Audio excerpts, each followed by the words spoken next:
वज़ीर-ए-आज़म के मशीर राना सनाउल्लाह ने बानी पीटीआई के इलाज से मुतल्लिक अपोजिशन के बयानात मुस्तरद कर दिए। सरकारी टीवी को इंटरव्यू में कहा कि बानी की आंख के इलाज से मुतल्लिक पीटीआई रहनुमा झूठ बोल रहे हैं।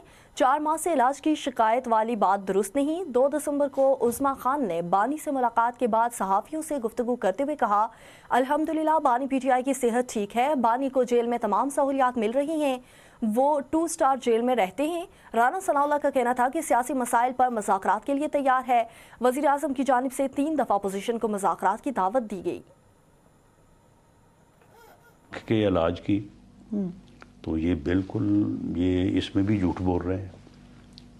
आज उन्होंने कहा है, उनके लीडर्स ने भी और अलीमा खान साहबा ने भी, कि जी 4 माह से वो कंप्लेंट कर रहे थे, तो इसके बावजूद जो है वो उनको इलाज की सूरत मुहैया नहीं की गई।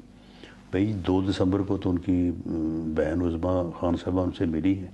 उनसे पूछा साहबी ने कि जी उनकी सेहत कैसी है, तो वो कहती है अल्हम्दुलिल्लाह। ऐसी जेल तो मैं समझता हूँ कि जो है वो जेल क्या है, वो तो एक बड़ा शानदार मेन्यू है उनका खाने पीने का। कम से कम यानी जो है वो अगर 5 स्टार जेल, 4 स्टार या 5 स्टार नहीं है तो कम से कम 2 स्टार तो है।